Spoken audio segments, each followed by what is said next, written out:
নির্যাতনের দৃশ্য মনে পড়লে এভাবেই কান্নায় ভেঙে পড়ছে নির্যাতিতা। ভয় আর আতঙ্কে কাতরাচ্ছে হাসপাতালের বিছানায়।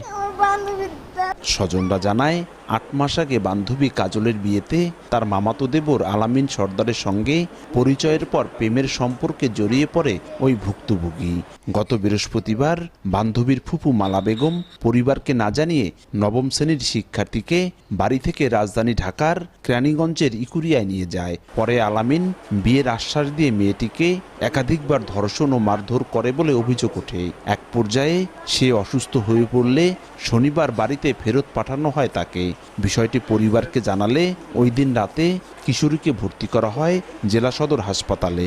আমার বান্ধবী কাজল আর তার ফুপু মিল্লা আমরা ঢাকা নিয়ে চলে যায়। পরে আলামিনের সাথে শারীরিক সম্পর্ক কইরা আমার মায়ের দূর করে পাঠায় দেয়। ও টাকা বিয়ের কত কইরা নিছিল যে ছেলের সাথে বিয়ে করে দেবে এই বলে নিছিল, মিথ্যা আশ্বাস দিছিল। আমার মেয়ে যে ক্ষতি করছে তা আমি ন্যায্য বিচার চাই।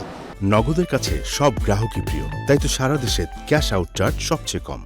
এদিকে ধর্ষণের ঘটনা রাজধানীর দক্ষিণ কেরানীগঞ্জে হওয়ায় এ বিষয়ে মামলা নিতে গড়িমসি করছে মাদারীপুর সদর মডেল থানা পুলিশ।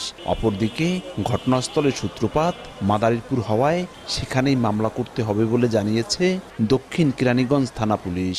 যদি এরকম ঘটনা যা শুনছি এরকম হলে তো সদরের করণীয় কিছু থাকে না। মাদারীপুর সদর থানা একটা মামলা নিতে কোন অপহরণ মামলা, পরে আমাদের কাছে আসুক, আমরা আসামি ধরে দিব।